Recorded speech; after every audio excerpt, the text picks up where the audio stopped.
Buenos días. Esta mañana, como cada sábado, estamos en este espacio de diálogos virtuales de citas con la memoria del Cantón Bolívar, una tierra que tiene el prodigio de la exuberancia natural de su flora y de su fauna, de una geografía admirable que los seres humanos que la han poblado y la siguen poblando nos brindan satisfacciones inmensas al obsequiarnos mentes maravillosas, cultura, música y arte que nos cautivan, y mujeres cuya laboriosidad, intelecto y belleza se reconocen en el Ecuador entero. Hoy, regocijados con este segmento virtual de Cita con la memoria del Cantón Bolívar, donde contamos con la presencia, la participación de hombres, mujeres, oriundos de Calceta y los cantones aledaños, y de todos aquellos que conocen de su historia, de sus anécdotas, de sus hechos significativos en cualesquiera de los campos que atañen a su existencia. Esta mañana estaremos nuevamente dialogando con Salustiano Zambrano Macías, un amante de la historia, de la cultura y del coleccionismo. Hablaremos con Salustiano y con Marta a través de las fotos de la historia de Calceta. Lo hacemos siempre cada sábado acompañados de Marta Chávez Palacios, nuestra directora de Cita con la memoria del Cantón Bolívar. Buenos días, estimada Marta. Muy buenos días, estimado Ramiro Molina, creador de Cita con la Memoria. Gracias, San Gregorio Radio, porque a través de este medio podemos transmitir la realidad de nuestro pueblo vivida ayer y sentida hoy. Nos encontramos en la provincia de Manabí, Cantón Bolívar, Parroquia Calceta. Cita con la Memoria del Cantón Bolívar representa un libro abierto en las redes sociales, en donde recuperamos la memoria histórica, personajes y aconteceres que un día fueron vivencias inefables y que hoy se reactivan al socaire del recuerdo perdurable, ya que por medio de diferentes diálogos sabremos qué pasó y cómo hemos ido avanzando. Esta mañana damos la bienvenida a un reconocido personaje oriundo de Calceta. Él es el ingeniero Salustiano Zambrano, con quien dialogaremos de una época que con el tiempo no muere, sino que se fortalece. Bienvenido, estimado amigo. Buenos días, estimado Salustiano. Es un gusto nuevamente tenerte en Cita con la memoria del Cantón Bolívar. Conversar contigo es un espacio muy agradable. Bienvenido, buenos días a Cita con la memoria del Cantón Bolívar. Buenos días, Ramiro. Buenos días, Martita. Para mí es un agrado participar y colaborar en algo con lo que conozco sobre la historia de Calceta, principalmente. En verdad que es un gusto conversar contigo, Salustiano. La semana que antecedió a este nuevo diálogo fue realmente enriquecedor. Conversamos a través de la fotografía, pero antes de empezar a conversar con fotografías a la vista, es necesario recordar algo. Tú prácticamente fuiste de aquellos empleados técnicos, de aquellos profesionales que en el CRM inauguraron una época muy especial. No sé desde cuándo empezaste a trabajar, pero creo que empezaste a elaborar desde los propios inicios cuando se abrieron los canales secundarios para riego en el sector campesino de las aguas que traían desde Poza Honda. Contigo hoy para conversar mucho sobre ese tópico, sobre ese tema, porque después prácticamente terminaste tus días de trabajo, tus años de trabajo, en otro gran proyecto como fue el de La Esperanza, el trasvase de La Esperanza a Poza Honda. Sobre eso tendremos que conversar algún momento. ¿Cuáles fueron esas primeras anotaciones que tú tienes del Centro de Rehabilitación de Manabí, estimado Salustiano? Bueno, yo llegué al Centro de Rehabilitación de Manabí en 1976, más o menos. 76, como dibujante. De ahí estuve en ese oficio, estuve aproximadamente unos 8 meses, hasta que me transfirieron al departamento de topografía, y de ahí hasta 1978, que me dieron nombramiento como fiscalizador de obra del CRM. Fue una trayectoria muy linda, porque el CRM, a más de que fue una institución que transformó Manabí para sus profesionales. Fue una escuela de aprendizaje donde uno fue a poner en práctica lo que aprendió en la universidad y adquirir experiencia con la capacidad y el trabajo que tenían las personas que ya laboraban en la institución. Podría decirlo con orgullo, pues, que hasta de los maestros uno aprendía en el CRM. Además de eso, conocer Manabí, trabajar en las grandes obras. Yo participé en obras pequeñas cuando inicié y luego comencé a trabajar, por ejemplo, en acueductos, el de Puerto Viejo a Manta, Loma Blanca, Colorado, el de 24 de mayo o Santana, 24 de mayo, Jipijapa. De ahí presas derivadoras como la de Canuto. Luego de una serie de obras que se hicieron en diferentes partes de Manabí, que sería Largo de Numerasla. En las grandes obras tuve la suerte de trabajar como fiscalizador supervisor en la presa La Esperanza, encargado en la parte de lo que era hormigones. Luego en los trasvases, en los 3 trasvases que se hicieron, en los dos, en el sistema, en la primera etapa el sistema de riego, y de ahí me encargaron lo que fue la operación y mantenimiento de los sistemas de riego desde el 2006. Ya te digo, trabajé en muchas obras que fueron importantes para mi vida profesional y que me dieron mucha satisfacción. Y que han sido obras que perduran en el tiempo y que benefician, seguirán beneficiando a todos los habitantes de Manabí, en su zona centro y centro norte también. Es un trabajo, son recuerdos tuyos, son vivencias tuyas que en algún momento las vamos a conversar en un espacio determinado en Cita con la Memoria del Cantón Bolívar, porque ya esos técnicos viejos, digámosles así, como tú, que guardan tantos recuerdos, tantas experiencias, tantos conocimientos, tienen que ser puestos al descubierto, tienen que ser entregados para las generaciones futuras. Hay mucho trabajo, hay mucha historia, hay mucho camino que recorriste y sería bueno y necesario que esas memorias queden guardadas.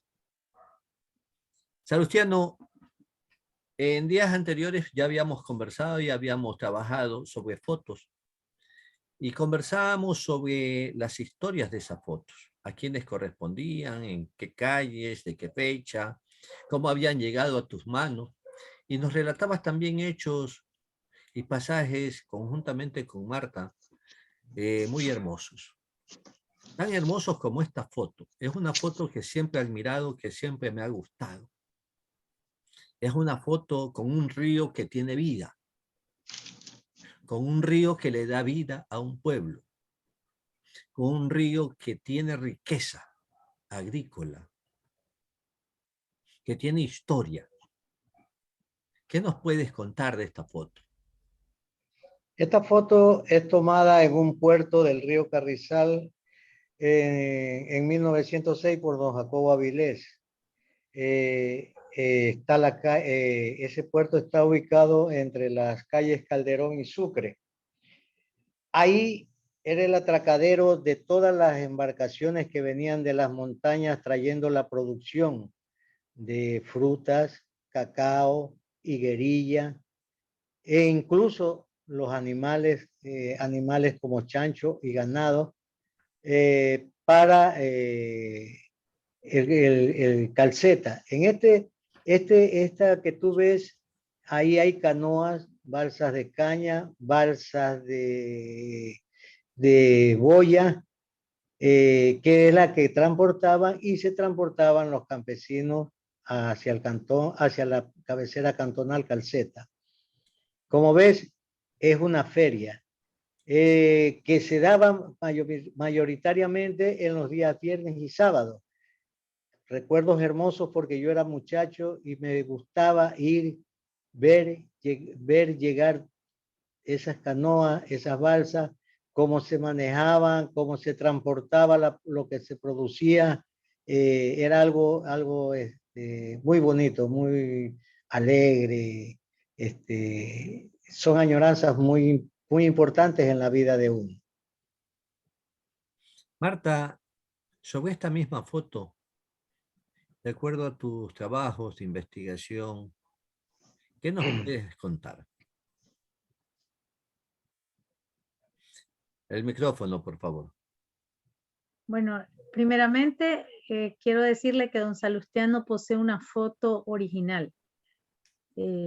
No sé si decía atrás en esta fue César Ovidio Villamar o de unos concejales y un señor apellido Moreno. Es la realidad de nuestro pueblo. Justamente al puerto tenía otro nombre, el Puerto Real, y según conversaciones que llegaban donde un señor Velázquez. Entonces transitaban, venían desde el sitio Balsa.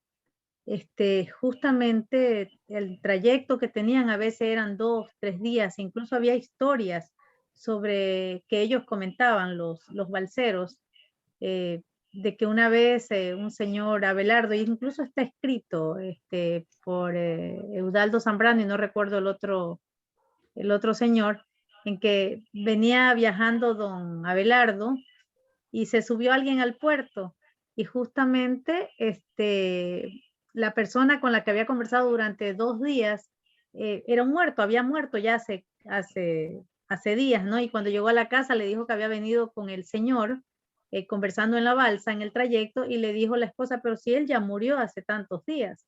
Entonces hay leyendas de lo que es balsero, especialmente cómo bajaban las mujeres que venían a veces a las fiestas o venían a comprar ropas.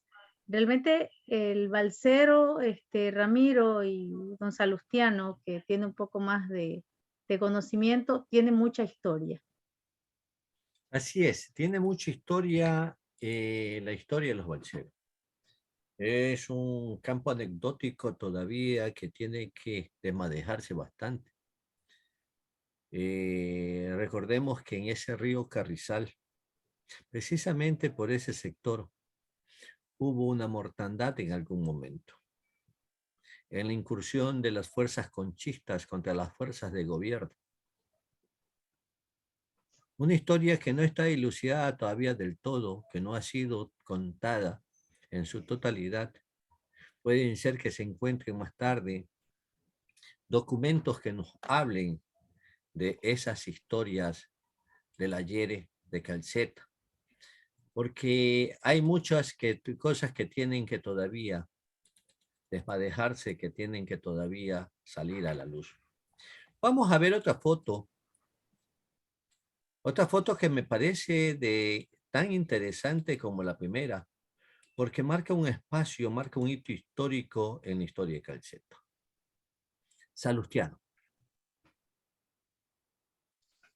Esta es una foto que tomada también por el mismo Jacobo Avilés cuando llega el tren al barrio norte, que es la finalización de la calle 10 de agosto. La ciudadanía, tú ves que es un acontecimiento bastante... hay curiosidad en la ciudadanía por ver la llegada de ese tren y me imagino yo que han de venir personas conocidas ahí y pienso que incluso puede ser la inauguración del ferrocarril en ese entonces. ¿Sabes? No sería nada raro lo que tú estás aseverando de que pueda ser la inauguración o la llegada del primer vagón, del primer tren, del primer ferro a Calceta. Porque vemos a una población con sus mejores galas, con sus La mejores vestimenta. vestidos. ¿Qué nos puedes decir sobre esto, Marta? Bueno, es lo que está diciendo don Salustiano, también estoy de acuerdo, que tiene que haber sido, como nos explicó don Pedro, el profesor Pedro López, que fue la inauguración el 5 de junio de 1911, y yo creo que data más o menos la fotografía, según la forma como están, la vestimenta que tienen tanto hombres como mujeres, que debió ser la inauguración. Es algo, también te acuerdas, Martita, que detrás de la foto está quien la adquirió a don Jacobo Avilés por 2 sucres 50 centavos. Sí, el Es señor Moreno, un detalle, sí, don Pedro Moreno, un don detalle Pedro bastante Moreno. interesante. Pero bueno, estamos hablando de 2 sucres con 50 centavos en esos tiempos que era mucha plata. Estamos Lógico. hablando de hace 115 años atrás. Ujú. Así es. Y todavía creo que para esa fecha estaban en uso, en circulación, las monedas de un sucre en plata fina de 925. ¿Ya? Eran unas monedas tan grandes como las 5 sucres de 1943-44 y de las que tú has de tener algunas, Salustiano. Que, la, que las conocimos nosotros como coleccionistas. Y que yo todavía conservo muchas de ellas. Bueno, yo las conservo también, pero se las traspasé a uno de mis hijos. En verdad es que es muy interesante esta foto y debe ser un momento muy especial. Bien puede ser la inauguración o bien puede ser la llegada de un personaje muy importante, porque la forma en que se viste la gente es es un momento de mucha solemnidad. Sí, así es. Este me imagino que ha de ser la estación del tren, Así esta es. pequeña caseta, ¿no? Así es. Yo pienso, yo te digo una cosa, Ramiro, pienso que más bien puede ser la inauguración, porque no solamente, claro, que ahí llega, pasa el puente de Santa Lucía sobre el río Mosca y el ferrocarril, si tú ves en la foto, ahí donde tienes el cursor, los rieles siguen y siguen, y porque si no te recuerdo que en una foto que vimos anteriormente, el ferrocarril llega hasta la calle Calderón. Sí. Entonces pienso que ahí la llegada, ¿sí? Ahí la llegada, aunque el ferrocarril seguía más adelante, ¿sí? Pienso que puede ser la inauguración, sin descartar la otra que puede ser que alguien importante, familiar y todo eso, porque hay mucha gente vestida elegantemente, solemnemente, hasta con leva de las personas que vemos ahí. Claro, una estola, tienen incluso hasta bastones, se pueden observar el vestido que cae hasta el piso, hasta el suelo de las damas que también llevan sombreros, ¿ya? Todas llevan sombreros. Es un festejo realmente, es un festejo y parece que es la llegada realmente del ferrocarril, igual que pasaban también por los pueblos de Canuto y de Chone, ¿no? Son fotos conocidas, pero que son fotos que a mí a lo menos me siguen impresionando. Como este ferro que va cruzando sobre el río Carrizal, me imagino, en dirección No, hacia Canuto o hacia dónde es. ¿Cuál no, es el es río? sobre el río Mosca, Ya. ¿En dirección ¿sí? hacia dónde? Hacia Calceta. Ese en esto, ahora se llama el barrio Santa Lucía. De ahí pasa ese puente hasta la estación del barrio norte. Es decir, Como viene ves, desde Chone, Tosagua. desde Tosagua viene, ya. Sí. Y es ¿cómo es? Es un vagón de pasajeros. ¿Sí? Es un vagón de pasajeros, no de carga. Es lo que en Calcheta le dicen el perro, ¿no? Así es. Porque hacen diferencia entre el vagón de pasajero y el tren que es de carga. Así es. Esta foto también dice Fotofilm Escalante, pero también es de Avilés de Guayaquil. Así es. Esa foto fue tomada por él, sino que desde luego ya te digo, yo tengo algunas fotos, ¿no? Y si cogiera, sacar alguna reproducción, le pongo, siempre don Jacobo Avilés ponía su sello en la parte de atrás, ¿sí? Yo Entonces, creo de que no solamente ha sido reproducción de fotos sobre fotos, yo creo que tal vez él llegó a tener los negativos de las fotos, puede ser también, puede porque ser. hay mucha nitidez en las fotos. Puede ser, porque yo tengo entendido que este señor, el tiempo que estuvo tomando foto en Calceta, este señor se radicó en Calceta por muchos años, más de una década, pienso yo. E incluso, no tengo conocimiento, pero no, digamos, no he averiguado así a profundidad, porque pienso que ya no existe familiares de Jacobo Avilés, un gran maestro que vivió y no era tan viejo cuando yo ya era un muchacho. Y yo nací en 1952. Entonces, 1906, que son las primeras fotos que yo tengo de don Jacobo Avilés, a 1952, cuando conozco a otro Jacobo Avilés, que era maestro y que después se fue a vivir a los Estados Unidos, hay bastante tiempo. Entonces, puede que él o algún otro familiar haya tenido esos negativos o haya tenido la foto y don Omar Escalante, un fotógrafo muy reconocido en el Cantón Bolívar, las haya reimpreso. Para mí puede ser eso, no sé, son meras especulaciones las que podemos emitir ahora, no tenemos un conocimiento cierto, pero en esos tiempos muchos fotógrafos, especialmente de Guayaquil, venían a Puerto Viejo. El mismo libro Manaví a la vista del cura Juan Seriola, que fue un cura que se dedicó e hizo como 5 libros. Yo creo que la mayoría de los pueblos de la costa, Manabí a la vista, Machala a la vista, Los Ríos a la vista, Guayaquil a la vista, hizo algunos libros recorriendo la costa ecuatoriana, tomando fotos, ¿ya? En esos tiempos. Pero muchos fotógrafos estuvieron acá, venían a Manabí por el florecimiento económico. Había un auge económico. La agricultura estaba en alza, el cacao predominaba en esos tiempos y enriquecía a los pobladores y a los hacendados, y por lo tanto era un buen negocio la fotografía para entonces. Aquí vemos otra fotografía, así mismo, con un perro. Me imagino, pero no creo que sea la misma estación del tren que lo vimos en la primera foto. ¿Qué lugar es este? Mira, este también es un perro que está frente a la estación ya en el barrio norte. Cuando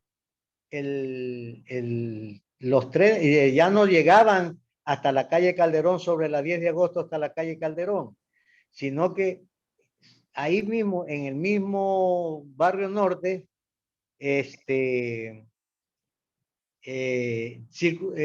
circunvalaban para regresar a Tosagua o ir a Canuto. Canuto Canuto Chona. Chona, ¿sí? Y Tosagua Bahía. Los únicos lugares que tuvieron que cruzaron sus ciudades por el ferrocarril fueron Bahía, Tosagua, Calceta, Canuto, que pasaba por el centro, y Chone. Puerto Viejo no tuvo ese privilegio. El tren en Puerto Viejo solamente llegó, pasaba con dirección a A Santana Santana. y llegaba solamente a su estación en Puerto Viejo, allá en Andrés Rivera. Algunas personas, muy curiosamente, muy noveleros en sus posiciones, por ejemplo, decían de que habían perros que se habían tendido rieles que venían de paseo hasta Puerto Viejo, hasta el centro de la ciudad, lo cual nunca sucedió en verdad. Ustedes sí tuvieron, sus ancestros sí vivieron la alegría de estos trenes, de estos perros en el centro de las ciudades. Pasemos a otro plano porque también esta es una obra icónica en Calceta, el reloj. Y vemos que son fotos también antiguas, a lo menos las que se encuentran a nuestra mano derecha, es la primera torre, creo, Así. en donde está donde A, estaba el reloj a municipal. ver, a ver, Ramiro, la que tengo a mi izquierda, la más clara, la blanca, podríamos llamar así, es la primera torre, la primera biblioteca y torreón que se hizo, que fue inaugurado el 15 de septiembre de 1931, en la presidencia del señor Tranquilino Montes de Oca. Ese reloj se inició eh, la forma de traerlo, de financiarlo por parte del municipio con un comité encabezado por don Juan Manuel Álava. El, el reloj, que es la atracción principal en este caso, llegó a Calceta en 1937. Luego, en la administración de don Ramón González, creo que fue en su primera administración, se hizo una nueva biblioteca y un nuevo torreón, que fue construido por el maestro Julio Farías. Entonces, esa es más o menos la historia. No sé si Martita quiere ampliar algo sobre lo que he indicado. Adelante, Marta. Bueno, sí, el 22 de septiembre de 1927 se procedió realmente, una vez que llegó, a almacenar en una bodega hasta que se construyera el torreón. El 13 de mayo, bueno, el 13 de mayo del 1942 hubo un terremoto, ¿no? Que también azotó y dejó un poco el torreón inclinado, pero fueron los hermanos Echatine quienes intervinieron en ese momento. Pero bueno, ahí pasaron los años 50, 60, 70 y en los 80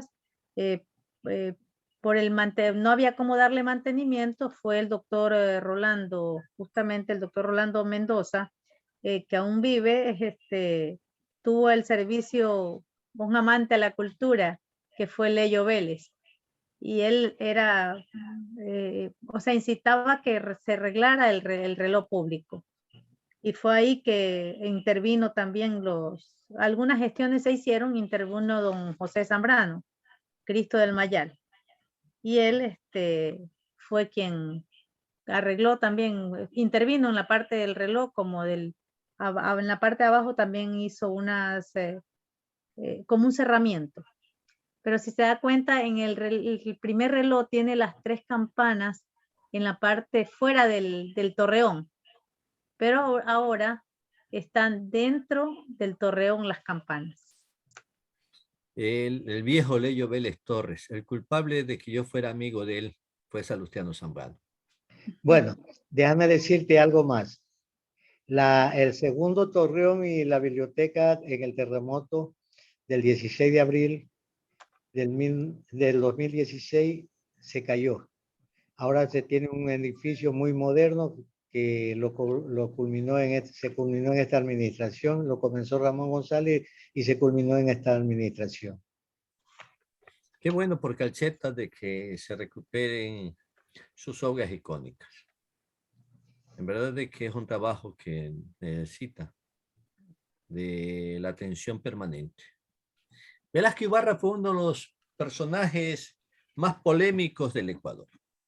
5 veces presidente de la República y solamente un mandato llegó a terminar, pero ya fue sin querer queriendo, como dice el Chapulín Colorado. ¿Calceta tuvo de preferencia o tuvo también el gusto de tener a Velázquez Ibarra cada vez y cuando? Aquí lo vemos en esta foto. ¿De quién es esta foto? ¿De qué año es esta foto, Salustiano? Bueno, no te podría precisar el año, pero creo que está por los años 60. Justamente a principios de los 60 o fines de los 50. Llegó Cuarta presidencia, ahí, entonces. perdón, Puede ser la cuarta presidencia. no te podría precisar, ya te Ya. digo. Esta foto la tengo, pero en una copia, no es original. A ver. Llegó a Calceta en helicóptero. Justamente ese helicóptero aterrizó por la parte donde actualmente yo vivo. ¿Sí? Tuvo un pequeño percance porque creo que se hundió en el lodo el doctor Velasco.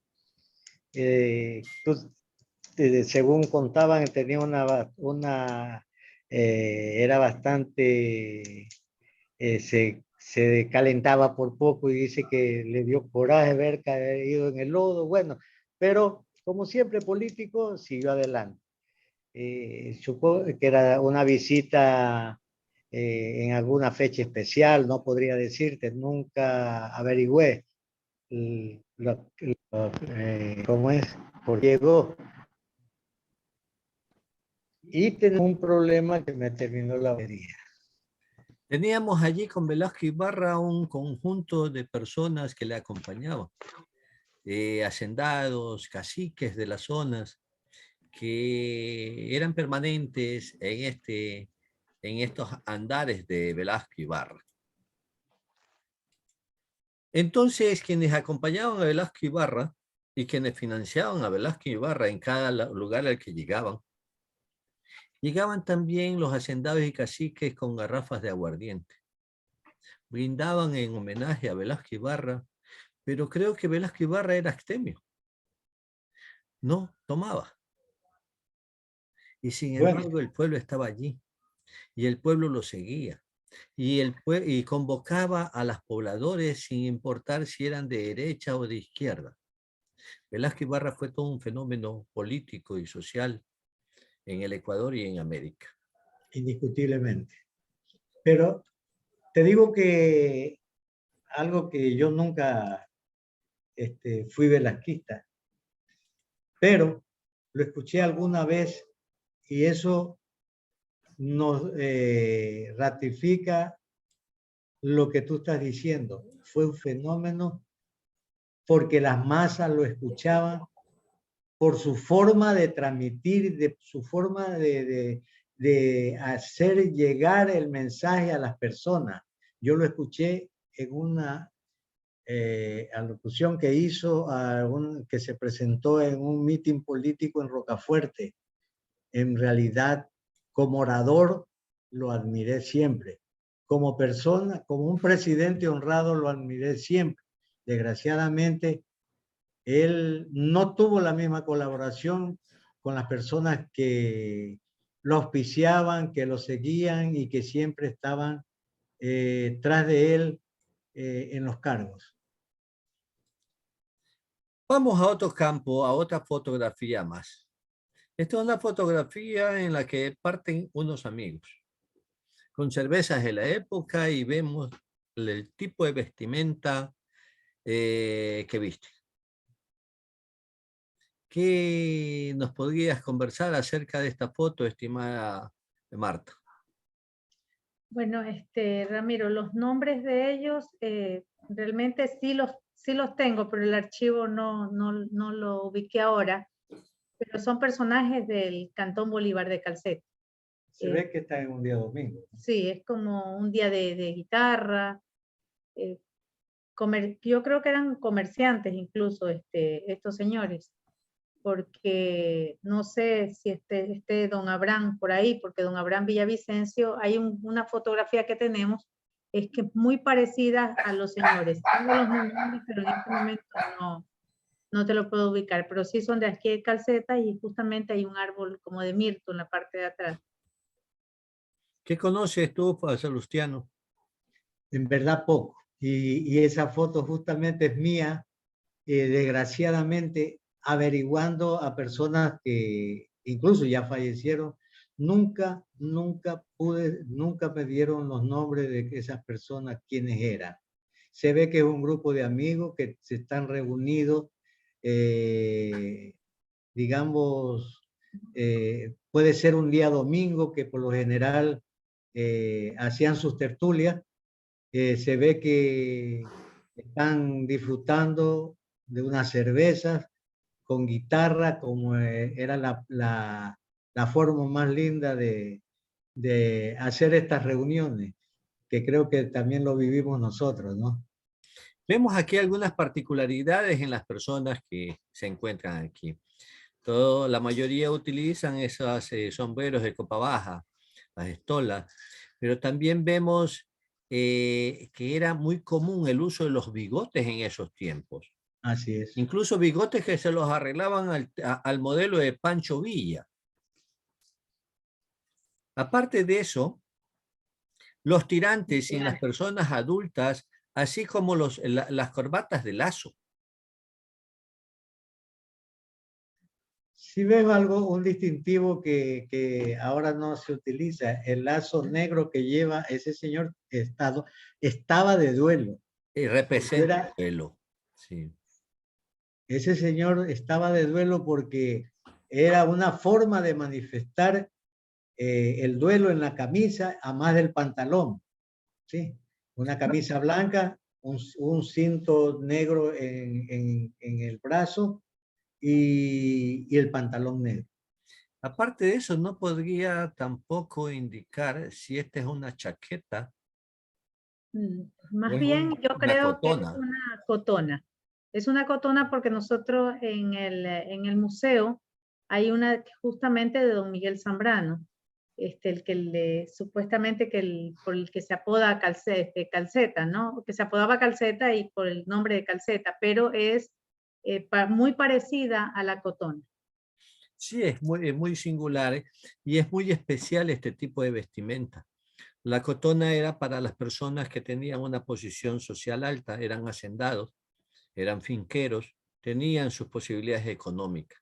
No era de uso común en el campesino de finca pequeña, pero sí en cierto espacio social la cotona era algo normal, era una vestimenta de lujo. Aquí vemos otra fotografía muy interesante, es una familia. Las fotos anteriormente se tomaban en familia, se reunía, se congregaba la familia para tomarse una foto en esos tiempos de todas maneras, no solamente que representaba un alto valor económico, sino que representaba ¿ya? Un recuerdo muy entrañable, muy querido. ¿A quién corresponde esta fotografía? ¿Quiénes están aquí? Ahí está el señor Abraham Villavicencio con su familia, con la señora Teresa Moreno, y bueno, los hijos, Enrique, Walter, sí, algunos nombres que tenemos pero don Abraham Villavicencio fue un distinguido comerciante del Cantón Bolívar.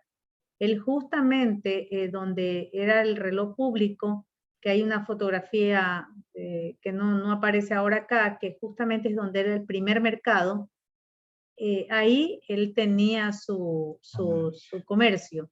O sea, algunos comerciantes realmente, como don Abraham, como don Eliodoro Villavicencio, Federico Alvarado, Juan Bautista Vázquez, Juan Manuel Álava, Manuel Andrade, Miguel Ángel Ceballos, José Antonio Silva, eran comerciantes distinguidos, entre otros, del Cantón Bolívar. Sí existe una foto de 1910 que nos da a conocer sobre ellos.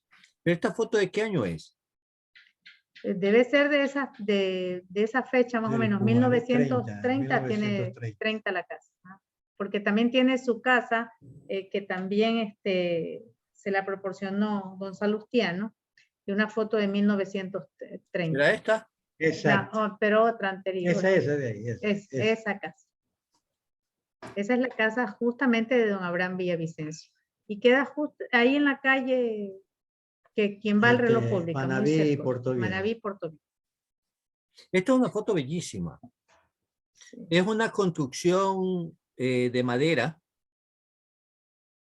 Vemos como aquí el enquinche es madera enquinchada, es caña guadúa enquinchada. Muy elegante, parece que fuera de cemento, ¿ya?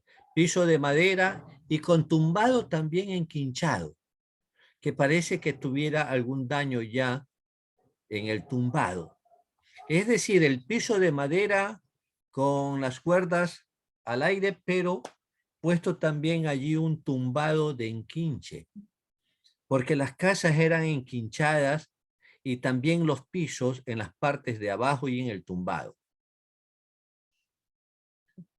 Vemos aquí otra particularidad en esta casa. No, el piso no toca con el suelo. Ese era un pasillo que se hacía en lo que ahora es el portal. ¿Por qué motivo principalmente se hacía ese tipo de entablado sobre el suelo? Porque no había calle pavimentada. En los inviernos había bastante lodo, se hacían lodazales. Entonces, las personas que tenían comercio, las personas que vivían ahí, tenían que tener ellos para poder recibir a las personas que iban a comprar y poder transitar sin llegar a estar dentro en el lodo. ¿Sí? Esa era principalmente que se hacían esos pasillos con tablas de madera. Pero que llegaron a ocasionar un serio problema en el campo de la salud humana, de la salubridad, por cuanto estos espacios que quedaban entre el suelo de tierra y el piso se convertían en refugio permanente de roedores, especialmente de ratas. Puede ser, sí, indiscutiblemente. Es una, ¿cómo es? Era la forma de que se aumentaran ese tipo de bichos en una casa. Esta foto también quisiera hacerte notar, tiene un farol. ¿Sí? Sí. Entonces era la forma de que se alumbrara, en esa calle se alumbrara las personas que vivían por ahí con esas lámparas de querosén que se prendían a las 6 de la tarde y duraban hasta que el querosén se terminara. Le cobraban la municipalidad cobraba un valor por la utilización como una planilla. Claro, es que era alumbrado público y aparte del costo que representaba el alcohol y qué sé yo, para que encendieran las mechas, para que estuviera encendido el farol, era también el farolero o cómo es que le decían a estas personas, que tenía que encender el farol a una hora determinada y apagarlo a otra hora determinada. Entonces, eso era egreso municipal y quienes se beneficiaban con estos faroles tenían que hacer aportaciones, tenían que pagar el servicio público de alumbrado. Aquí vemos otras particularidades muy interesantes, Salustiano, en tu campo de ingeniero civil. En el campo urbanístico, veamos que la mayoría de las viviendas de 2 plantas no eran ocupadas por las familias en la parte de planta baja. Eran generalmente para comercio, ¿cierto? Comercio, exactamente. Exactamente. Eso era, y más que todo, el dueño de esta casa, como dijo Martita, don Abraham Villavicencio, era comerciante. Y como tú ves en la esquina, hay 2 grandes puertas, ahí había un comercio, ahí había una tienda. ¿Sí? Yo tuve el privilegio de conocer esta casa por los años 60. Por los años 60 porque viví cerca de ella y ya incluso había cambiado muchísimo. Por ejemplo, ya no había cortinas, habían ventanas. En ese entonces ya no era de don Abraham Villavicencio, sino de su hijo Enrique Villavicencio Moreno. ¿Sí? Entonces ya había cambiado bastante esta casa en ese aspecto. Lo demás intacto, los tablados, el enquinchado, todo Desgraciadamente, el terremoto del 2016 y del 16 de abril del 2016 terminó con la casa porque existía y en buenas condiciones. Sí, el terremoto, a pesar de que la madera y la caña son materiales muy nobles para resistir este tipo de eventos, esta casa sí se dio al sismo. Bueno, el tiempo la terminó también de hacer estragos con el terremoto, ¿no? Ya no resistió su estructura. Pero tú bien señalas algo importante. Las casas resistían al tiempo. Este tipo de casas podían llegar a tener una edad de uso, un tiempo de uso de 80 a 100 años sin ningún inconveniente, con refacciones que se podían ir haciendo poco a poco, porque la caña y la madera eran cortadas en el tiempo que correspondía. Tenían un tratamiento natural que era propio del campesino, que habían aprendido por experiencia ancestral. Entonces, la madera duraba. La madera, ya en la construcción de las viviendas, tenían un tiempo de vida tan útil como el hormigón actualmente y mucho más que el hormigón. Esos tipos de técnicas y esos tipos también de cortados y preparados de madera y de caña ya no se conocen hoy en día. Se conocen, pero no se los usa. Salustiano, aquí vemos otra particularidad.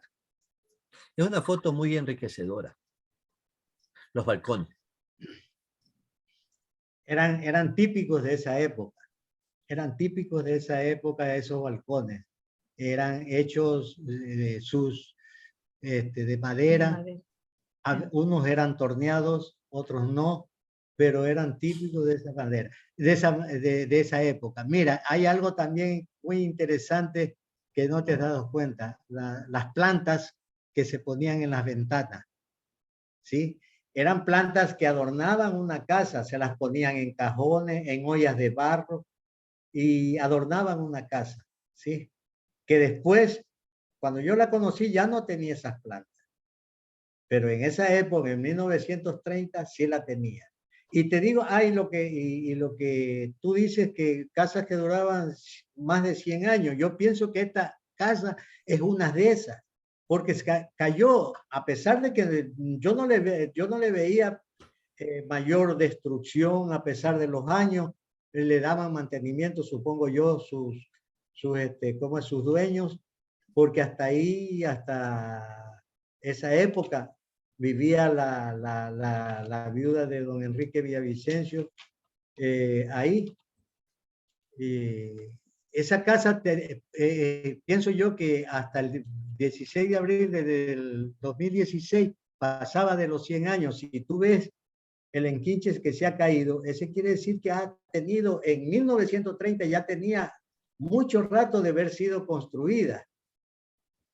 Y que al pasar el tiempo se fue cayendo el enquiche. Desde luego han tenido que hacérselo nuevamente, darle mantenimiento a eso, porque eso era típico en las personas de cubrir esos daños que se hacían, así como se lo hace ahora si un enlucido no funciona, ¿no? Siempre recuerdo en estas casas a los murciélagos que se metían. Sí, exactamente. Entre el tumbado y el final del techo era nido de pájaros, de lechuzas y de murciélagos.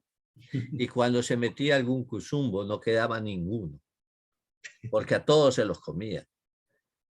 Aquí vemos también en estas mismas ventanas de esta casa, 4 ventanas amplias, cada uno con su balcón, que no hay persianas, lo que hay son toldas. Es decir, nos brinda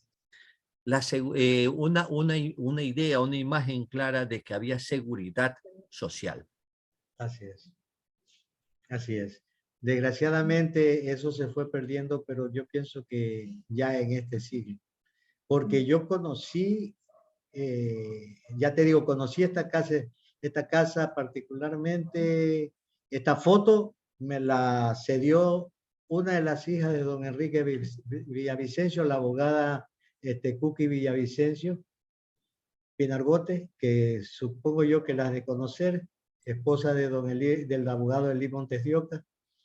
Ella me la cedió, me la regaló, Y ya te digo, yo la conocí, pasados los años 60, la conocí, ya tenía sus ventanas de vidrio, madera vidrio, ya no tenía solamente cortinas, ¿no? Aquí vemos también a los lados de la casa, como ya hemos visto, ya conversábamos, de que siempre las plantas bajas eran para comercio, para tiendas de abarrote, para cualquier tipo de negocio que sirviera. Vemos estos caballetes o burros que parece que fueran de estas tiendas. Parece como que esto sirviera para exhibir o poner sobre ella productos que se expendían en ese momento. Eran típicos. Y eso todavía los encontramos en algunos lugares. Otra particularidad que veo es que la casa está demasiado limpia. Está blanca, como que recién la han pintado, como que recién la han estado refaccionando. La gente está elegantemente vestida, aunque era una costumbre en esos tiempos de salir normalmente vestidos como que si fueran a una fiesta. Pero la casa parece que estuviera recién arreglada, recién pintada, recién refaccionada. No veo los nidos de golondrinas. Puede ser que la foto, el hecho de irle a tomar una foto a una casa, los dueños la hayan pintado para ese acontecimiento. Puede ser que haya sido un día domingo o cualquier día porque anteriormente las personas vestían de saco y corbata para cualquier día de la semana. También para ir a la misa. Para ir a la misa o cualquier vestidos. acontecimiento, y tomar una foto quizás ha sido un acontecimiento importante en esa época. Yo recuerdo que recuerdo mucho a un señor Gustavo Alonso Delgado que todos los días salía desde su sitio Platanales vestido con saco y corbata, terno, mejor dicho. Todos los días de tarde salía de su casa hacia el centro, sin duda, a conversar con sus amigos, pero siempre de saco, de terno y corbata. Ahora vive todavía en Platanales. No, ya no, él es nieto. Al nieto. Regresemos a una foto de la familia Villavicencio, ¿no? Era el dueño de la casa. El dueño de la casa. Él era el dueño de la casa. Sí. Así es. Y él era uno de los comerciantes justamente que estaba donde es el reloj público ahora. ¿A qué se dedicaba? ¿Qué tipo de negocio? Víveres. Abarrotes en general. Abarrotes en general. Algunos de ellos son los hijos, me imagino. Sí. ¿O tienen aquí nueras y yernos? No. Está solamente la familia, los hijos. Los hijos, las hijas, sí. O sea, un buen manaba. Un buen manaba, sí. Una familia muy grande. En ese entonces no se bajaba de 10. Tenía 10, 13, 14 hijos. O sea, no había televisión en esos tiempos y la radio era muy costosa para entonces. Porque aquí bueno, vemos... don Abraham sí tiene que haber tenido por su posición económica. Pero no, la televisión llegó ya tardíamente, ya llegó por los años 70, Calceta, me imagino. Fines de la década del 60, comienzos del 70. Antes, ya desde allí ya empezó también el control de la natalidad, por cuanto la televisión fue el principal motor que truncó un poco todo ello. Anteriormente, pues, eran los 9 meses de embarazo, los 40 días de abstinencia y nuevamente volvía a la carga, ¿no? Entonces, las familias se tomaban la foto, a veces haciendo una especie de escalerilla o acordeón, ¿no? Aquí hay mucha elegancia, vemos de que es una familia que tiene su posición económica, tiene sus posibilidades económicas, que pertenece a un espacio social, ¿ya? Medio a medio alto en la ciudad de Calceta. Es una foto que me gusta mucho, es una foto en el que nos muestra ya incluso el cambio de la moda. Veamos que este joven, este niño, cómo viste que era la forma en que vestían los niños en esos tiempos, El pantalón hasta la bombado. adolescencia, ¿no? Con el pantalón metido debajo de las medias. Y las mujeres ya utilizaban, como dicen, es una foto de los años 30, ya utilizaban, ¿ya? Los vestidos, pero un poquito más abajo de la rodilla. Es decir, la moda ya había evolucionado, estaba evolucionando. Desde Guayaquil llegaban los clubes de modistas y clubes de damas que iban a impulsar este proceso de cambio en las mujeres. Y aquí lo vemos a ellas, cómo están vestidas. Ya enseñan sus piernas. Para la década del 20 y antes del 20, la forma de vestir era muy rígida. No podían verse ni siquiera los tobillos. ¿Tienes algún dato acerca de este tipo de modas en esos tiempos, Marta? No, Ramiro, solo las fotografías que hemos observado, incluso hay otras fotografías, por eso digo el tema de la iglesia, de que se vestían para los domingos muy elegantes, porque hay una fotografía justamente cuando se inauguró la primera iglesia en 1833, parece que es por el padre Vicente Lor, que es de Chone, y la vestimenta de ellos es muy particular, así igual que la que tiene la familia de don Abraham Villavicencio. ¿Algún comentario con respecto a esta foto adicional, Salustiano? No, no la conocía, recién ahora la veo porque Martita te la proporcionó, ¿no? En verdad es que las fotos que hemos visto y el diálogo que hemos tenido son hermosas y muy enriquecedoras. Deberían considerarse la posibilidad de reunir todas estas fotos en un solo archivo, con todas estas memorias que se están recabando y con las memorias que se puedan conseguir en un momento cercano. Aspiremos de que los demás diálogos que tengamos podamos hacerlo como lo hemos hecho con Salustiano en esta ocasión, Marta. Conversar sobre fotografías, la historia de nuestros pueblos. Me parece muy interesante. ¿Qué les parece? Yo totalmente de acuerdo, porque sea que, bueno, conversar de la historia de Calceta, de sus personajes, de su cultura, de su educación, es algo fantástico. Yo siempre he tenido en mente y he pensado de que Calceta es una ciudad muy especial, donde ni siquiera el terremoto bajó su autoestima de los ciudadanos. En Calceta no hay miseria. En Calceta hay pobreza como en todas partes, pero no miseria. Tampoco hay grandes fortunas, ¿sí?